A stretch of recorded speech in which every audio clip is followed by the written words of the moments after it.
कुत्सितवाद, वाचो वेगम, वाणी के वेग को शासन में लीजिए, और मनशाह, मनोवेगम, मन का वेग आता है। ये देखूं, ये भोगूं, आदि आदि संकल्प विकल्प, इसके वेग को सह जाओ। कुछ नहीं बोलना, सहने का मतलब होता है कुछ नहीं बोलना। मन कह रहा मुझे ऐसा करना है, मुझे ऐसा करना है, मुझे ऐसा, कुछ नहीं बोलना। कुछ भी उसकी जलन जो हो रही है किसी से नहीं कहना, शांत गंभीर, खत्म। पर उपासक क्या करता है, जो कच्चा उपासक है, नहीं नहीं अब मेरे मन में आ रही, मेरे मन में जलन हो रही, मुझे ऐसा करना है, मुझे ऐसा नहीं।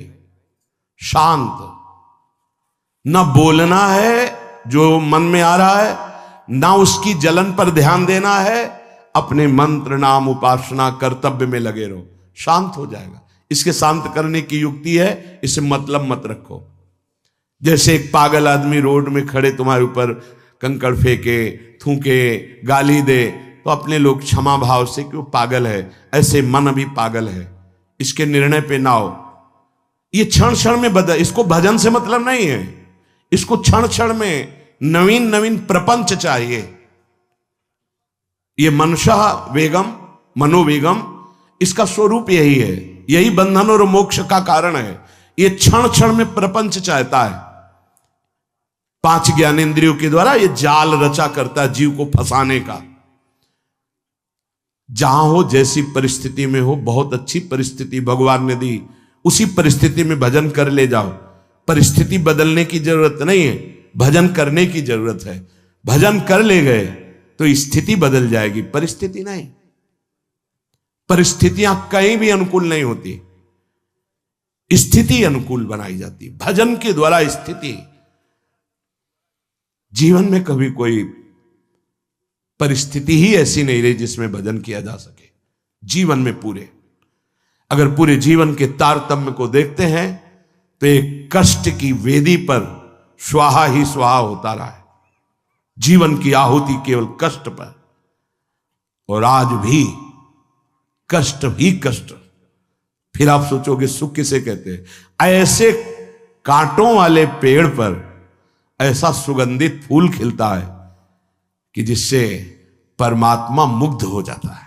जीवात्मा नहीं, परमात्मा मुग्ध हो जाता है। वो ये मार्ग है। उस सुमन को लेकर वो अपने श्रृंगार में लगा लेते हैं। सुमन, सुंदर मन, ये कांटों पे खिलता है। जैसे गुलाब का फूल कांटों पे नहीं खिलता, हाँ ये कांटे हैं। हर द्वंद की पीड़ा को सहता हुआ जब उपासक आगे बढ़ता है तब सुमन खिलता है। उस सुमन को प्रियाजू अपने केश पास पे धारण करती है। उस सुमन को प्रियाजू अपने कर कमल में लेती है। अगर आप सहना नहीं सीखे, मांगे बनी रही हृदय की, ऐसा हो तो भजन हो सकता है, ऐसा हो तो भजन, तो लिख लो आप। मन बहुत चंचल है, इसको हर समय नवम नवम नवम, जहां जैसी परिस्थिति उसी में भजन करके निकल चलो।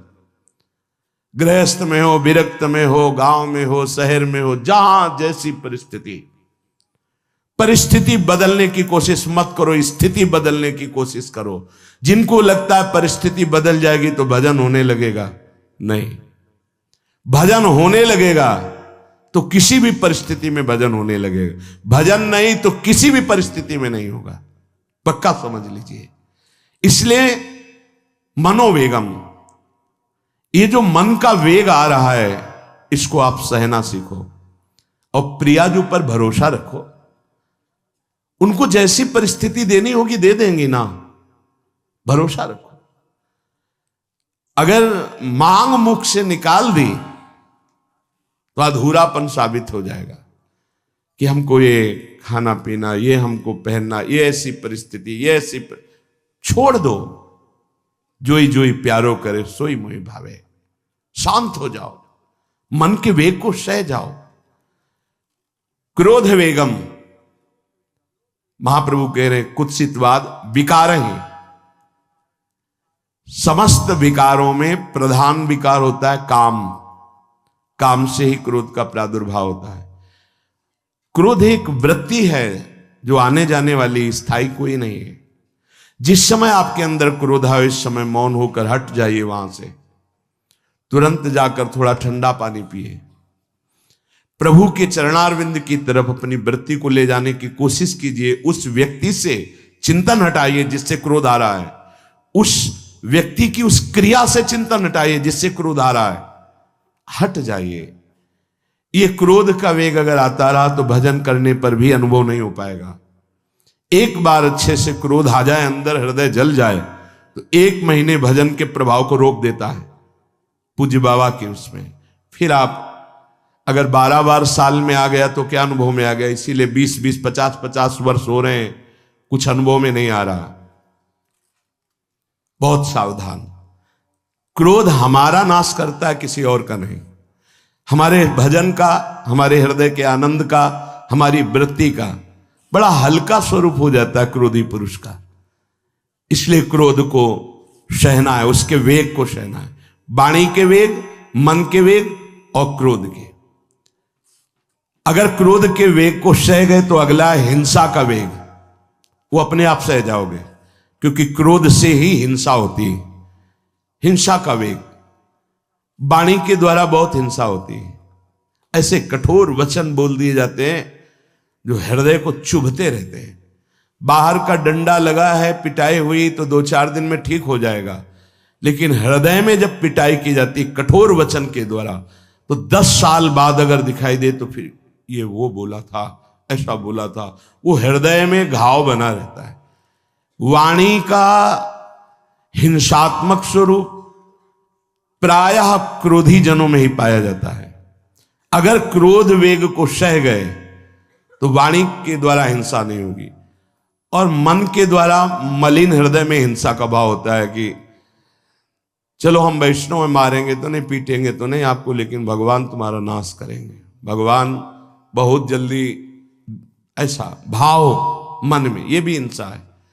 शरीर के द्वारा तो ना वाणी के द्वारा, ना मन के द्वारा, ना शरीर के द्वारा। क्यों?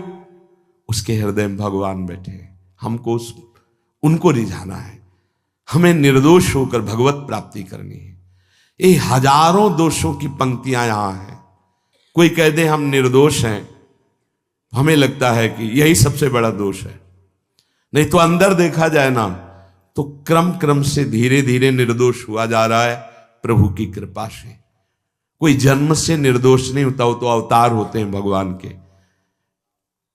एक पद में था, शरण जिसको ले ली हृदय से लगा, और विषय पंख से धीरे धीरे, क्रमशः विषय पंख से धीरे धीरे उसको हटाया। हित जो महाराज जी के लिए आया, हमारे हृदय को धीरे धीरे निर्विषय किया जा रहा है। और सहत सहत बाढ़े भगत ग्रहतन गुरु हितगार, इन दोनों का मिलान कर धीरे धीरे सहाते सहाते हमें निर्विषय किया जा रहा है। आचार्य चरण, इष्ट देव, गुरुदेव कर रहे हैं, हमको राजी रहना है। जैसी परिस्थिति है, जैसी भी हमें गुरुदेव रख रहे हैं, इष्ट देव रख रहे हैं, हमें राजी रहना है। इससे क्या होगा कि हमारे अंदर क्रोध नहीं आएगा, गुस्सा नहीं आएगा। नहीं, ये इतना बेईमान मन है कि इष्ट देव पे भी गुस्सा कर सकता है, ये आचार्य पे भी गुस्सा कर सकता है, ये परम कृपालु गुरुदेव पर भी गुस्सा कर सकता है। क्रोध वेग सह गए तो वाणी और मन और शरीर के द्वारा जो हिंसा का वेग है उससे बच जाएंगे। फिर कह रहे हैं उदर वेगम, उदर वेग भूख। आप लोगों को तो हमें लगता है कि इस वेग को सहना ही नहीं पड़ता। ये जो विरक्त गंगा किनारे घूमने वाले हैं, इनको ज्यादा इस वेग को सहना पड़ता था, क्योंकि प्रायः कभी ऐसे शाम के समय पहुंचना होता, जब आप गंगा किनारे नहीं रुक सकते तो आश्रम, अब वहां पूछ लिया तो पूछ लिया, नहीं पूछ लिया तो राधे श्याम पढ़े। अगर कोई मंदिर मिल गया तो हम आश्रम आदि कोई खोजना ही नहीं, गांव में तो जाना ही नहीं है, क्योंकि नवीन अवस्था में कभी गांव में भिक्षा भी नहीं मांगी, आकाश वृत्ति का ही आश्रय लिया जो शास्त्र सम्मत। गांव में कभी पूरे जीवन में किसी गांव में किसी एक रात्रि किसी घर में कभी शयन नहीं। गांव के किनारे मंदिर मिला या कोई आश्रम संत जनों का, वहां भूख के वेग को जो सह जाए तो भजन में बहुत रुचि हो जाती, क्योंकि भजन से चित्त हटेगा तो भूख व्याकुल करेगी, और उसकी व्याकुलता से बचना है तो भजन में लगना पड़ेगा। और आपको सच्ची कहते हैं कि कई कई दिन भोजन न मिलने पर भी शरीर में गंगा जल के कारण कभी कमी महसूस नहीं हुई। जो दूध में पावर है उससे अधिक सामग्री गंगा जल में है। अब वो बहुत से ऐसे नगरों के समीप से गंगा मैया निकली जहां से बड़ी बड़ी फैक्ट्रियों का, तो नहीं, बहुत सुंदर गंगा जल, वो तो सुंदर है ही, था, है, रहेगा। अपने लोग बड़े बड़े ऐसे नाले ऐसे जिससे वो भाव तो है पर वस्तु तत्व तो है, पर जो दृश्य है वो अब गड़बड़ हो रहा है। ऐसे यही बड़ा नाला गिर रहा है सामने जाके, अब वहां ऐसे रज लेके ऐसे लगाओ तो दुर्गंध युक्त निकलेगी, क्योंकि वो ऐसे देखो तो ऐसे पदार्थ बहते नजर आ रहे कि अब ये दुर्भाग्य ही है समय का कि परम पावन गंगा यमुना जैसी नदियां जहां स्नान आचमन और भरपेट जल पीकर परम पवित्र और भगवदानंद में डूबा जाता था, वो भी सौभाग्य छिन रहा है। तो अगर सब सुविधा है तो भी हफ्ते 10 दिन में एक बार इस वेग को सहना तो सीखे। कस के भूख लगे और आज नहीं पाएंगे। एक दिन किसी व्रत का अनुष्ठान करने के लिए हम नहीं कह रहे, लेकिन इस वेग का आनंद तो लीजिए ना कभी। एक टाइम का छोड़ दीजिए, एक दिन केवल हफ्ते में सुबह थोड़ा ले लिया, बस अगले सुबह लेंगे थोड़ा, तो आपकी दिनचर्या नहीं बाधित होगी। आपको तो मिल रहा है ना, मिल ही नहीं रहा था। जो उदर वेग है, भूख में भजन का एक तार जुड़ता है, ये देखा है। क्योंकि ना तो नींद आएगी और ना कहीं और कोई प्रपंच की गुंजाइश है, क्योंकि उदर वेग जब भूख से व्याकुल जी होता है तो बचने के लिए एक ही उपाय है, केवल भगवत चिंतन। हटो उसके चिंतन से। ये पूर्व के संतों ने बहुत कष्ट पूर्वक भजन करके जो लाभ प्राप्त किया है वो आप लोगों को सहज में मिल। कभी कभी अपने को इससे परिपक्व करना चाहिए। जैसे शास्त्रीय पद्धति में महीना में 2 तो व्रत है ही हैं, 15 दिन में एक एकादशी, 15 दिन में एक एकादशी। वो इसीलिए रखा गया है सार्वजनिक रूप से कि वो संयम को ना कर पाए, तो 15 दिन में एक दिन संयम पूर्वक पवित्र भजन। अपने लोग जानबूझकर हफ्ते में एक टाइम छोड़ दें या एक दिन कभी ऐसे, तो उदर वेग को सहते हुए भजन। उदर वेग देख लो, उदर वेग को सहने के लिए तो अगला जो बात कह रहे हैं वो अपने आप सह जाओगे। जैसे क्रोध वेग को सह गए तो हिंसा वेग पर आप शासन कर लेंगे, ऐसे उदर वेग को सह गए तो उपस्थ वेग को सह जाएंगे। उपस्थ वेग कहते हैं जनेन्द्री के कामोपभोग को। जब पेट में भरपेट भोजन ही नहीं है ना, तो और कुछ चिंतन ही नहीं रहा। यौवन अवस्था जवानी ऐसे भगवान ने काटी है, याद ही नहीं रहा कि संसार का कोई सुख होता है। वह एक लक्ष्य ब्रह्माकार वृत्ति कैसे कैसे तत्वबोध हो, बस कठिन से कठिन जहां वैराग्य की भूमिका वहां कूद जाना, उसी में स्थिति में आने की कोशिश करना, देह राग का त्याग करना, ये युद्ध चल रहा था। बड़ी कृपा है। उपस्थ वेग, इसका जनेन्द्री का वेग आता है। जो स्कूल में आदतें जिनकी गंदी हो गई बच्चों की, फिर आगे वो संयम में, उनको बहुत बाधा है। कई ऐसी क्रियाओं से वो जानकारियां रख लेते हैं कि जो अपना सर्वनाश करने के लिए पर्याप्त है। उपस्थ का जब वेग आए तो सहने की सामर्थ्य उसी की आएगी जो उदर वेग को सह जाता है। पक्का।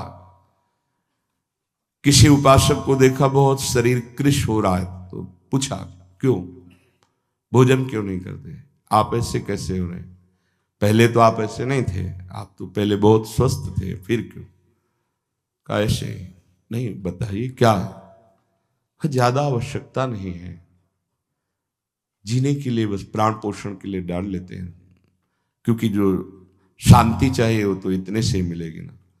बहुत सुंदर, बहुत प्रसन्नता आई, ठीक है, ठीक चल रहे हो आप, पर इतना पाते रहो कि सीढ़ियां चढ़ उतर ले, इतना पाते रहो कि आपका शरीर काम करे। बका हृदय में बहुत प्रसन्नता है, बहुत सुंदर। संयम में अपने आप को ले आना ये महात्मा का लक्षण होता है, चाहे स्त्री शरीर हो चाहे पुरुष शरीर हो। धन्याति धन्य, आप अपने आप को कस दीजिए, यही तो राग त्यागना ही। जो जवानी में अपने आप को जला दिया वो बुढ़ापे में चमकता है, ध्यान रखना। जो जवानी में उद्दंडता में समय व्यतीत किया वो बुढ़ापे में गंधाता है, ये भी ध्यान रखना। गंधाता वो अंदर जो दुर्गंध के पौधे थे ना, वो सब दुर्गंध फैलाते हैं। पूज्य श्री पंडित गया प्रसाद जी महाराज जी ने कहा, गृहस्थी में होते हुए भी 40 और 45 के बीच में काम विजयी हो जाना चाहिए, नहीं तो जीवन बिल्कुल बर्बाद हो जाएगा।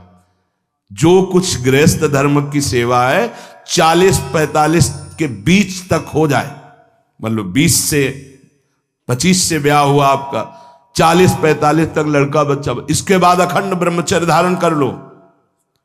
40-45 से संयम में हो जाओ तो तुम्हारा जीवन सार्थक हो जाएगा।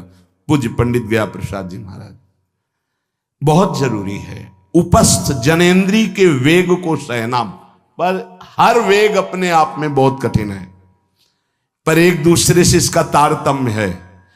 यदि उदर वेग रसेंद्री को आप शासन में ले लिए तो जनेन्द्री को आप शासन में ले लेंगे, और अगर रसेंद्री को शासन में ले लिया तो जनेन्द्री को शासन में ले सके असंभव, पक्का। और जनेन्द्री रसेंद्री के सब खिलवाड़ चल रहे, तो परमार्थ और भगवत प्रेम प्राप्ति तो सब अभ्यास जिनका भगवदाकार हो गया है, वो विषयान ग्रहणम तो मुंचंत हुआ। जब इंद्रियों पर शासन बाबा ने अपने किया तो 24 घंटे में एक कवल पाते थे, एक कवल, आश्चर्य होता है। ऐसे सामने दाल रोटी सान ली गई और एक कवल जितना, बाबा सिद्धासन पद्मासन का से। और जब भगवदानंद ब्रह्मानंद में 70 घरों में एक दिन में भिक्षा में जाते थे, एक दिन भिक्षा। अब वहां गए तो एक कवल तो पाया ना, तो 70 कवल हो गए। विषयान ग्रहणंत मुंचंत हुआ, कोई फर्क नहीं पड़ा। पर हम क्या होता है कि स्थिति होती नहीं तो सिद्धों की नकल करने लगते नहीं। पहले हम साधक हैं, पहले हमारी इन वेगों पर विजय प्राप्त करने की वृत्ति आनी चाहिए। वाणी का वेग, मन का वेग, क्रोध का वेग, हिंसा का वेग, उदर का वेग और जनेन्द्री का वेग, एतान वेगान सहते यस्तु विद्वान। वही शास्त्रों के रहस्य को जानने वाला परमार्थी है जो इतने वेगों को सह जाए। निंदा चास्य हृदयम नोपहन्यात, इसके बाद जब उसकी निंदा हो तो उस पर कोई फर्क नहीं पड़ना चाहिए। इसके बाद जो इन सब वेगों को सह गया है, अब उसकी निंदा हो रही, कोई निंदा कर रहा है तो उसको आनंद पूर्वक सह जाए। ऐसा क्यों कहा? इसके बाद अगर दोष है, निंदा हो रही, तब तो संभालना ही, ये गलती हो गई आपसे। जब आप दोष रहित है फिर निंदा हो रही तो आनंद पूर्वक आपको उसका विरोध नहीं करना, सहना है। क्योंकि ये सहना बिल्कुल भगवत साक्षात्कार के नजदीक ले जाएगा। देखो, अपमान, निंदा, तिरस्कार, असलियत में हम कैसे साधक हैं इन्हीं के द्वारा परिचय होता है। पूज्य स्वामी श्री अनंग बोधाश्रम स्वामी जी महाराज बड़े महापुरुष थे, जिनको स्वयं करपात्री जी महाराज मूर्तिमान ब्रह्म कह के साष्टांग दंडवत करते, दिगंबर रहते थे, नंग दड़न, केवल गंगा के ही तट पे। वो महीने 2 महीने में और कहीं नहीं जाते थे। एक बड़े वकील साहब थे, वो भिक्षुकों को रोटी दाल ऐसे रोज बंटवाते थे, उनकी पंक्ति में लगने जाते थे। महीने 2 महीने में एक बार पंक्ति में लगते थे जाके, नंग धड़ंग अवधूत वेश जटाएं, और जरूर ऐसी चेष्टा करते थे जिससे उनको धक्का मुक्की लगा दी जाए। तो एक दिन गए, लाइन में खड़े हुए, फिर 2 लोगों को क्रॉस करके आगे लाइन में, फिर आगे लाइन, तो जो नौकर डंडा लिए खड़े थे उन्होंने कहा तुम्हें बार बार मना किया, 1-2 डंडे लगे, फिर आगे जाके खड़े हो, तो धक्का मारा, पीछे किया। और ऐसा ये महीने 2 महीने में वहां सहने जाते थे। अचानक उस दिन वकील निकले, उन्होंने देखा अरे स्वामी अनंगबोधास, पता है तुम्हें कौन? साष्टांग दंड। उस दिन से जाना बंद कर दिया। फिर एक दिन गए थे प्रभुदत्त ब्रह्मचारी जी के यहाँ, कहां असनी है और कहां जोशी, गंगा किनारे पूरी रात चल करके पहुंचे। 2 बजे आवाज लगाई, ब्रह्मचारी। स्वामी जी उतरे नीचे, साष्टांग दंड, बैठे। उनका स्वामी जी 2 बजे रात, बोले हाँ ऐसे मन आया, आगे कुछ खवाओगे पियाओगे? स्वामी जी, और वो भी परमहंस ब्रह्मचारी जी, बहुत संयमी महापुरुष प्रभुदत्त ब्रह्मचारी। टीन में कुछ आटा रखा, तो बोले स्वामी जी कहो तो रोटी बना दे। बोले हाँ बनाओ। रोटी और नमक ऐसे पाए, जितना टीन में आटा था सब पागल, जो 2-4 किलो जो भी। तो बोले स्वामी जी आटा तो खत्म हो गया। बोले हाँ, भोजन का स्वाद तो साधु ही जानता है। फिर उठे, झूसी से असनी फिर पैदल। हे संतों की मौत, अपमान, तिरस्कार, क्षुधा, हर वेग, ये हमारी कसौटी है। परमार्थ का पथिक चाहे जिस मार्ग का हो। देखो सुदामा जी गृहस्थ मार्ग के कितने उच्च कोटि के, नरसिंह मेहता गृहस्थ मार्ग में कितने उच्च कोटि के। एक कभी तो सौभाग्य ऐसा प्रभु देते जब कोई हमारी निंदा करता है, ये सौभाग्य है, हमें सहने का सौभाग्य मिलता है। कभी तो कोई अपमान करता है जब, तो भगवान से प्रेरित होकर वो सौभाग्य मिलता है। ये साधक को उस समय चिड़चिड़ा नहीं होना चाहिए, उस समय मुस्कुराना चाहिए कि आज मेरी स्थिति का थर्मामीटर डाला जा रहा है, कैसे हो, नहीं आनंदित है। पर देख लो, प्रशंसा होगी तो चेहरा खिला हुआ गुलाब के फूल की तरह मिलेगा, और निंदा होगी तो ऐसे होगा। ऐसा नहीं होना चाहिए। नहीं करत जे अनसहन निंदक, तीनों पे अनुग्रह कियो। इसीलिए पूज्य बाबा कह रहे कि इसके बावजूद, अर्थात समस्त वेगों को सहन करने के बावजूद, तुम्हारी जब निंदा हो और उसको सह जाओ, तब तुम परमार्थ के शूरवीर योद्धा कहे जाओगे। विपत्ति में सब साथ छोड़ देते हैं तो हृदय के भी साथी साथ छोड़ते हैं, ध्यान रखना।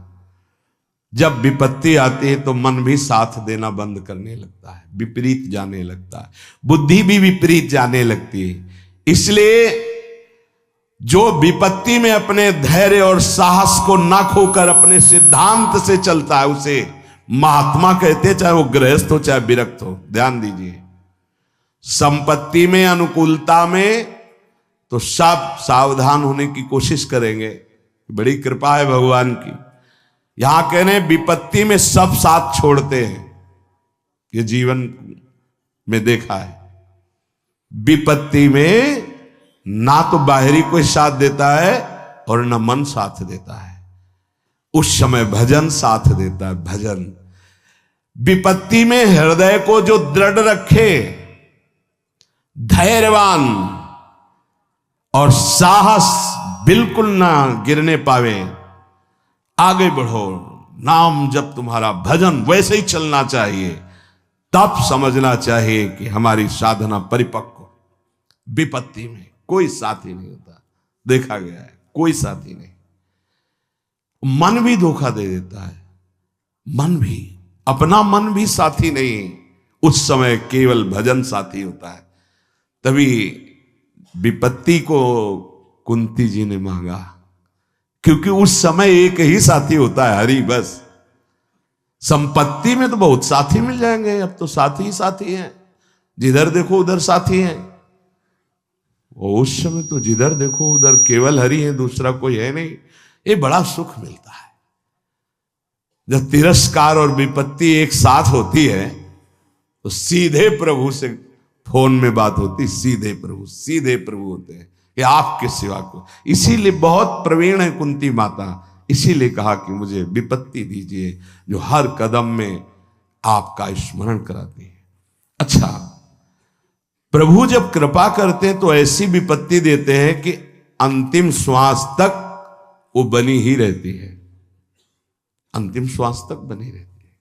हर कदम पर जैसे गार्ड रखा जाता है ना, सावधान, यहां से ऐसे ऐसे ऐसे हर समय विपत्ति महारानी सावधान, तुम्हारा जीवन कभी भी नष्ट हो सकता है, किसी भी क्षण नष्ट हो सकता है, इसलिए हर समय लक्ष्य पे रखो अपनी दृष्टि प्रिया प्रीतम पे। ये कृपा होती।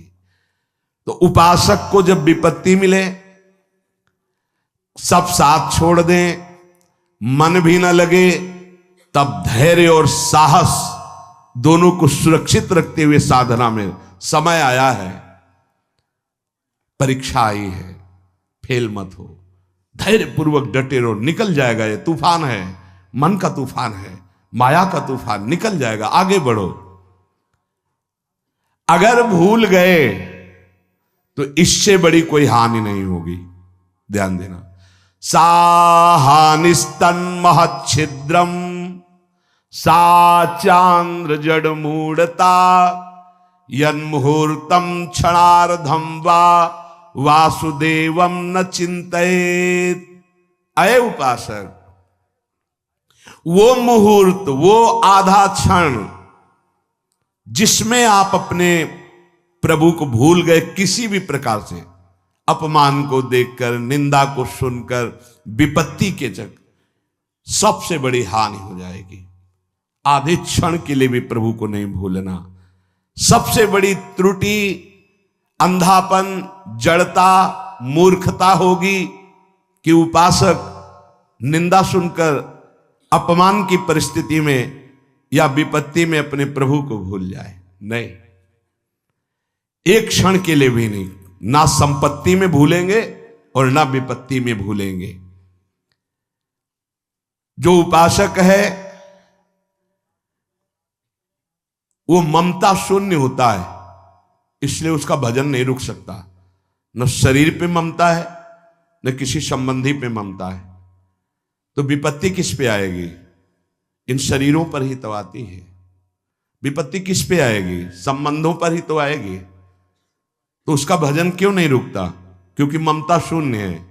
इसीलिए इस ममता पर प्रहार गुरुदेव करते हैं, आचार्य शास्त्र करते हैं।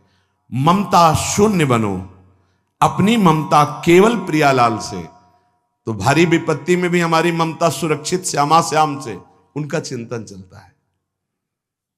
एक एक कदम पर वो मुस्कुराते नजर आते हैं जब किसी का सहारा नहीं होता, किसी का भरोसा नहीं होता, कोई अपना नहीं होता है। ये जानबूझ करके किया जाता है, नहीं तो संसार में सबके कुछ न कुछ अपने होते हैं। संसार में कुछ न कुछ सपने होते हैं और कुछ अपने होते हैं। जानबूझकर सब सपने मिटाए जाते हैं और सब अपनेपन मिटाए जाते हैं। हमारा स्वप्न भी प्रभु होते, कल्पना, भावना, चाहत, गति जो हमारे प्रभु होते हैं, और हमारा अपनापन भी प्रभु से होता है। अब व्यवहार में सब अपने हैं। अब देख लो, पहले एक बार अपनापन हटाया, ममता हटाई, प्रभु के चरणों में रखी, इसके बाद अब सबसे प्रभु भाव से नाते नेह राम के मने, अब कोई फर्क नहीं। पर अभी ममता से समता में नहीं पहुंचे, इसलिए ममता हटानी है। एक बार हटाओ, अपने शरीर से, अपने संबंध से, अपने इंद्रियों के भोगों से ममता हटाकर श्री जी के चरणों में। एक अहमता ममता ये जग में है दुखदाई, ये जब श्री जी की ओर लगे तो होत परम सुखदाई। उपासक को क्यों विघ्न नहीं पड़ता भजन में? क्योंकि उसकी कहीं ममता ही नहीं होती। अमुक पधार गए, वो तो मृत्यु लोक है, जाना ही है, राधा राधा राधा। बलराम ब्रजवासी बताते हैं कि उनके बगल में एक गृहस्थ भक्त थे, तो उनका पुत्र मथुरा गया तो एक्सीडेंट से पधार गया, और उनके 4 घंटे जप का नियम था, तो 2 घंटे हुए थे, वो जप रहे थे।